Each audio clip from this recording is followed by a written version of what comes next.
Perseteruan Menko Maritim dan Investasi Luhut Binsar Panjaitan dengan aktivis HAM Haris Azhar masih terus berlanjut. Setelah proses mediasi gagal terwujud, pihak Luhut Panjaitan telah melayangkan gugatan perdata senilai 100 miliar rupiah. Baik Luhut Panjaitan maupun Haris Azhar siap buka-bukaan data di pengadilan atas kasus dugaan pencemaran nama baik di mana Luhut disebut memiliki relasi bisnis tambang di Papua. Bagaimana kemudian langkah Haris Azhar menghadapi proses hukum melawan Menko Marves Luhut Panjaitan? Sudah bersama kami melalui sambungan Zoom Haris Azhar, Direktur Eksekutif Lokataru. Selamat sore Mas Haris. Sore, Rifana. Oke, Mas Haris, Anda kemarin diperiksa di Polda Metro Jaya untuk kasus pencemaran nama baik. Kita ingin tahu dulu yang ditanyakan apa saja nih Mas oleh penyidik? Saya datang diminta untuk memberikan klarifikasi. Jadi saya datang memberikan materi klarifikasi. Saya serahkan materi klarifikasi saya yang tertulis. Oke. Kemudian saya menandatangani berita acara penolakan pemeriksaan verbal. Jadi saya menolak untuk tanya. Otomatis saya tidak memberikan jawaban karena saya menolak ditanya. Oke. Tapi saya memberikan keterangan klarifikasi tersebut. Itu yang saya lakukan kemarin ke pihak Polda Metro. Oke, artinya tidak ada pertanyaan yang mereka berikan begitu yang penyidik sampaikan ke Anda, tapi Anda menyampaikan klarifikasi secara tertulis begitu ya? Betul. Oke. Mas Haris, mediasi antara Anda, Fathia dan juga Luhut Panjaitan ini kan gagal terwujud. Ada kalanya Pak Luhut tidak hadir, kemudian Anda dan Fathia juga tidak hadir. Yang ingin kami tanya sebetulnya Anda mau tidak sih menyelesaikan secara damai dan kekeluargaan melalui proses mediasi kemarin-kemarin ini? Pertama gini, kalau soal caranya harus baik dan benar. Oke. Buat saya itu prinsip. Dalam hukum itu cara yang benar itu harus seimbang dengan substansi yang benar. Jadi kalau caranya harus mediasi, dialog dan lain-lain, saya oke. Tetapi saya akan tetap pada pendirian saya soal substansi pembicaraan saya di YouTube. Dan juga terkait dengan materinya. Nah, kalau soal cara, jangankan mediasi. Kami pun waktu di somasi menawarkan untuk bertemu, menawarkan penyelesaian, bukan penyelesaian, memberikan klarifikasi juga kepada Pak Luhut. Saya nggak bilang atau saya tidak akan memaksa kepada pihak pelapor, kalaupun misalnya waktu itu somasi mau ditindaklanjuti dengan Pak Luhutnya datang ke YouTube saya memberikan keterangan apa segala macam atau membantah laporan tersebut, itu saya nggak juga meminta supaya cabut dong proses pidana, nggak juga. Oke, artinya data diadu data begitu ya? Jadi menurut saya materinya ya data dengan data, caranya sama.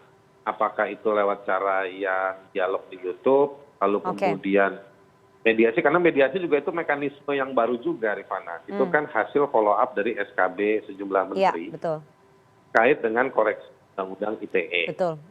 Oke. Ada diminta untuk melakukan proses mediasi.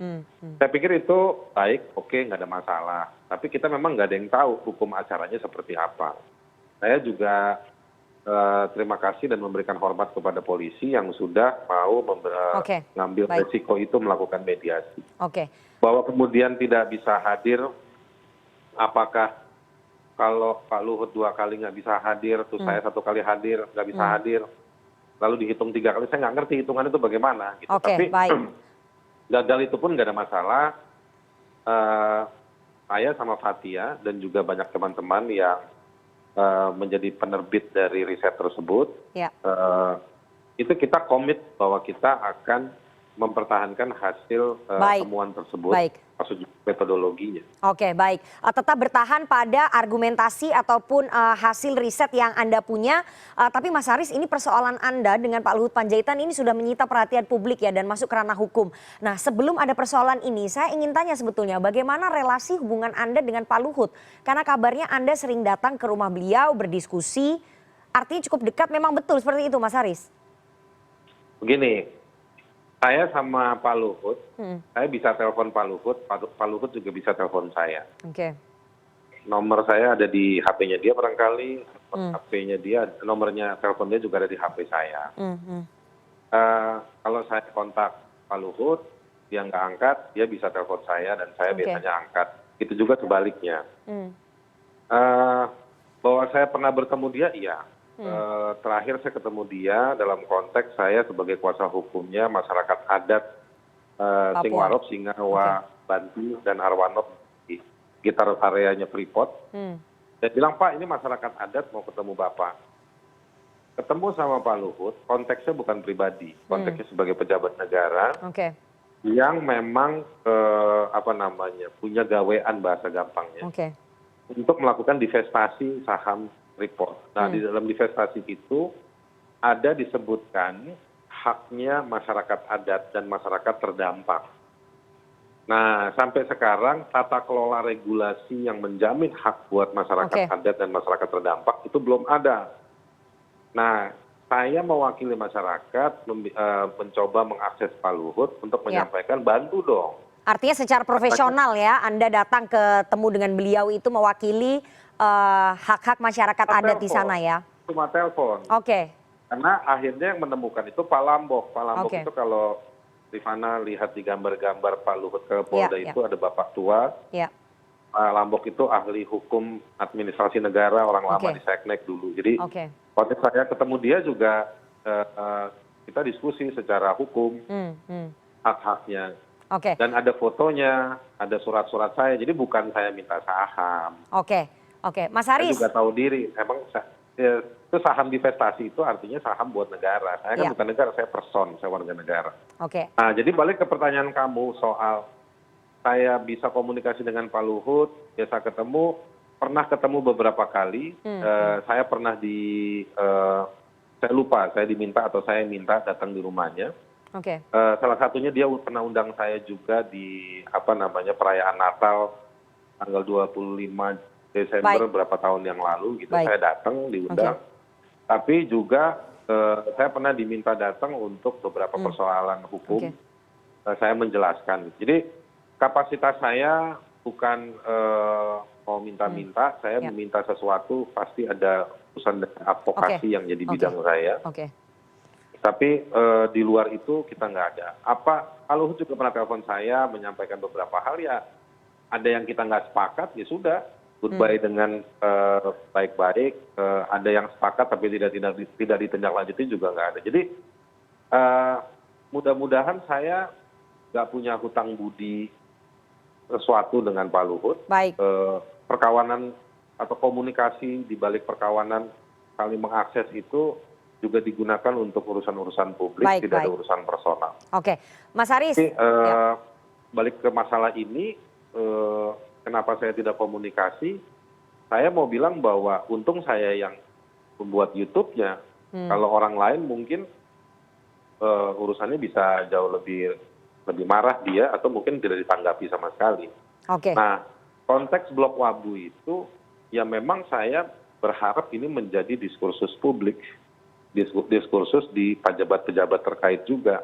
Sampai di sini saya mengucapkan alhamdulillah ternyata dapat perhatian meskipun itu yang mau saya tanya Mas Haris. Menurut saya nggak apa-apa. Mas Haris, resiko saya. Mas Haris, itu yang mau saya tanyakan. Soal Papua dan juga bekerja dalam soal Papua itu. Mas Haris, itu yang mau saya tanyakan karena sampai sekarang ini kami masih bertanya-tanya sebenarnya motif Anda ketika membuka soal dugaan keterlibatan para jenderal militer ini di konsensi tambang di Papua ini apa? Apakah ingin membongkar persoalan di Blok Wabu, persoalan investasi akut di Papua? Motifnya ini apa sih sebetulnya, Mas? Motifnya begini loh. Saya banyak kerja ya, secara sengaja maupun tidak sengaja pada urusan pelanggaran HAM di Papua. Kalau Anda bekerja di bidang HAM, terutama dalam soal isu-isu hak sipil dan politik, Anda tidak mungkin tidak untuk melihat, memberikan perhatian Anda kepada masalah di Papua. Karena spot terburuk hak asasi manusia sekarang hari ini ada di Papua. Itu juga akibat dari perhatian pemerintah. Ukuran bahwa Jokowi sering datang ke sana itu bukan ukuran. Tetapi policy dan pelaksanaan dari policy itu yang paling penting. Itu satu. Jadi saya ada di situ. Yang kedua, dalam khusus soal Intan Jaya, saya menjadi bagian dari tim kemanusiaan untuk Papua pada tahun 2020 ketika ada pembunuhan terhadap pendeta Jeremia Janambani. Oke. Dalam hasil investigasi tim kami menemukan adanya indikasi eksploitasi blok Wabu tadi yang punya keterkaitan dengan kebijakan dari Jakarta. Tapi kami tidak eksplorasi lebih jauh karena fokus kami ke soal penembakan pendeta Jeremia Janambani. Oke. Nah, berapa bulan kemudian jumlah organisasi itu membuat penelitian hubungan antara praktek atau rencana praktek bisnis di blok Wabu dan beberapa blok lainnya dalam soal pertambangan emas yang juga irisan dengan penempatan sejumlah pasukan TNI dan Polri Di sana. Nah, ketika sudah dipublikasi, Rifana, ya kan saya cek ada di beberapa lembaga websitenya, diposting di sana lah hasil riset tersebut.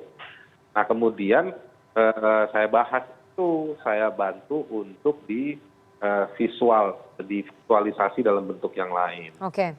Nah harapannya memang ini menjadi pengetahuan umum satu, harapannya juga menjadi perhatian jadi pejabat negara yang hari ini saya sudah dapat. Ya. Ya kan? Nah responnya bisa saya duga dari awal, saya juga sudah bicara sama Fathia, ini mungkin bisa memunculkan kemarahan dari sejumlah orang, tapi ini urusannya urusan publik. Kita nggak bicara atau kita tidak menyasar pada person pribadi-pribadi tertentu, tidak. Oke. Kami membicarakannya dalam soal-soal kebijakan publik. Ada person atau subjek hukum di dalam persoalan-persoalan tersebut, dan ini terkait dengan kebijakan soal tata kelola pertambangan, tata kelola faktor keamanan.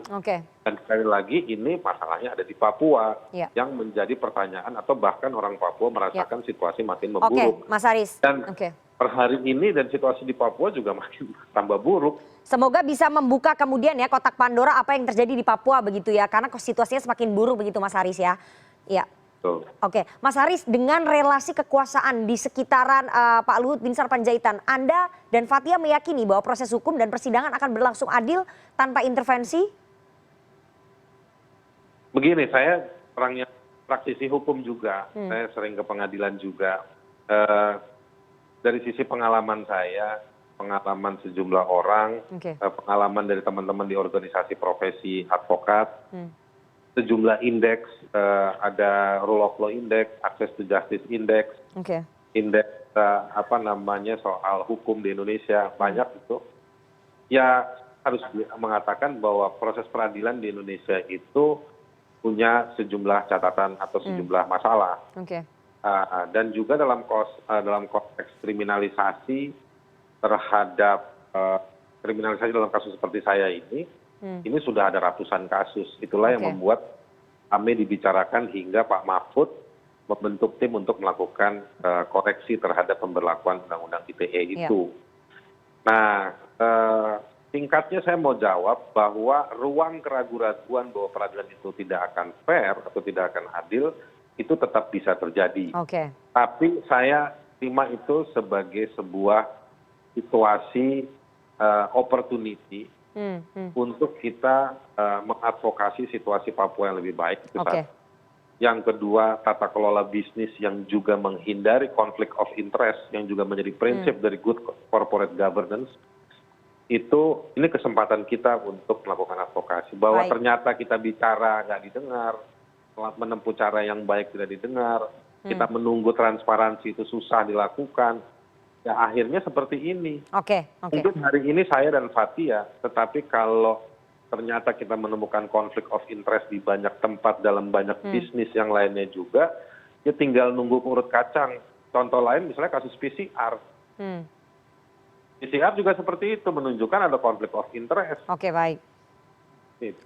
Oke. Kita berharap kemudian proses hukum dan juga proses persidangan nanti bisa berjalan fair dan Anda, Fathia, sudah siap untuk buka-bukaan data ya dan mempertanggungjawabkan apa yang Anda sampaikan begitu ya Mas Haris ya? Mudah-mudahan insya Allah. Saya akan berikan yang terbaik bahwa nanti saya direspon, dihukum, dipenjarain apa saya nggak ada masalah. Itu the price I have to pay barangkali, tapi ini untuk sesuatu yang lebih baik.